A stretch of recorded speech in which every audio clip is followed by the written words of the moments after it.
She sat on the edge of the bed, staring at the crumpled piece of paper in her hand. The note wasn't long, only a few shaky sentences, but it carried the weight of everything she had been holding inside for months. Her fingers trembled as she read it again, silently mouthing the words that had been carved out of her pain. She had thought this would be the night she would finally stop fighting, the night she would say goodbye. The sky outside the window was heavy with dark clouds, pressing down as if the world itself were as tired as she was. The air smelled like rain, even before the first drops began to fall.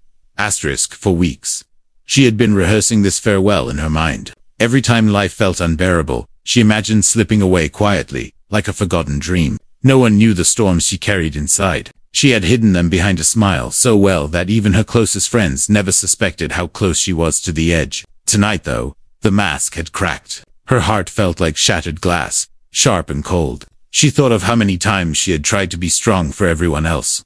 How often she had swallowed her tears so that others wouldn't worry. It had left her hollow, like a house that once held warmth, but now stood empty. The room was dim, lit only by the glow of her phone screen. Messages from friends blinked unread, but she didn't have the energy to reply. Outside, the storm began to breathe, slow and heavy, as if the world was holding its breath with her. She stood, moving toward the door with slow, reluctant steps. The note fell to the floor, like a leaf breaking free from a dying branch. She didn't notice. Her thoughts were a blur of memories, childhood laughter, promises that were never kept, dreams that had been abandoned. The weight of it all was unbearable.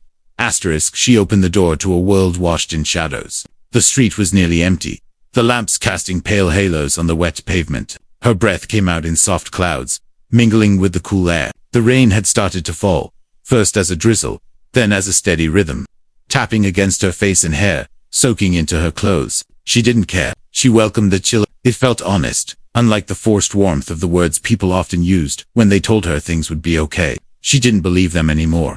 As she walked, her footsteps splashed through puddles. The rain blurred the outlines of the world, softening the harsh lines of the city into something almost gentle. She found herself drawn to the small park at the end of the street. It was the place she used to go when she needed to think, when she still believed that thinking could solve everything. The benches were slick with water, the trees whispering, with the sound of droplets brushing against leaves. She sat down anyway, feeling the dampness seep through her jeans, the cold wooden slats pressing against her.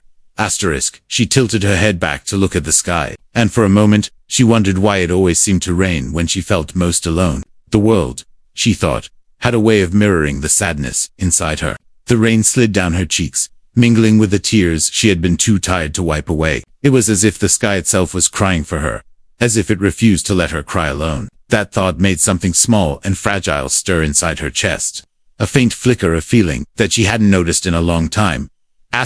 She remembered a time when she loved the rain. As a little girl, she used to run barefoot in the garden during summer showers, laughing as the drops splashed against her skin. Her grandmother would watch from the porch, smiling, and calling her the rain's child.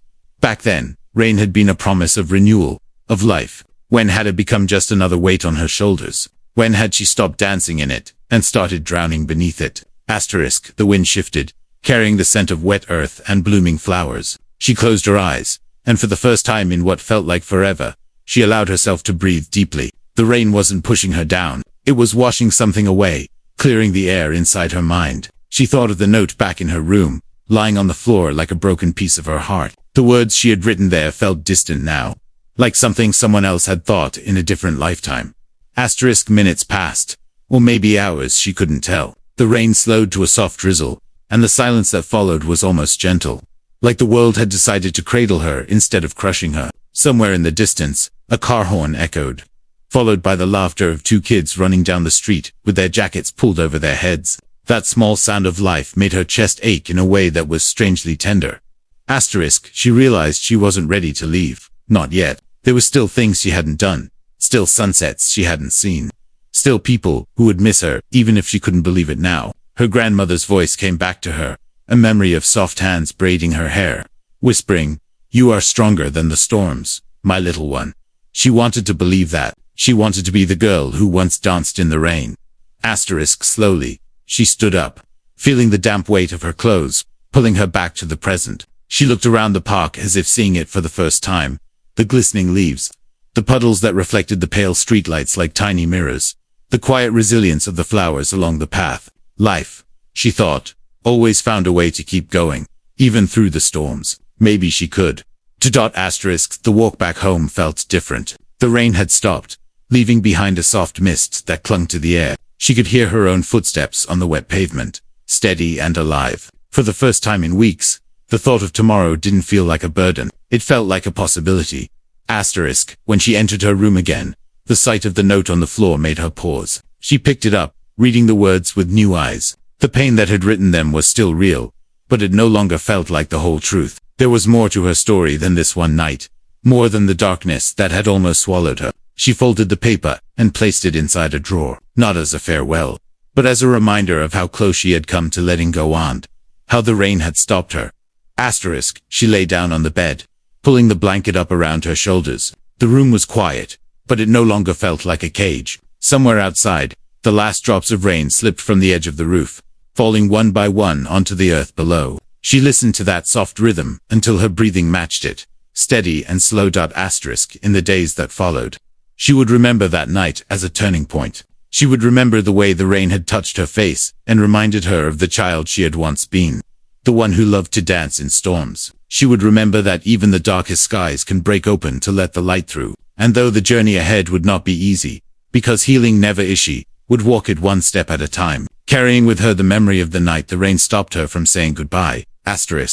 She learned that sometimes the smallest things that change in the weather, a scent on the breeze, a childhood memory, can reach into the deepest shadows and pull us back toward the light. And perhaps that was the real gift the rain had given her, not just another night to live, but a reason to keep looking for the beauty hidden in the storms.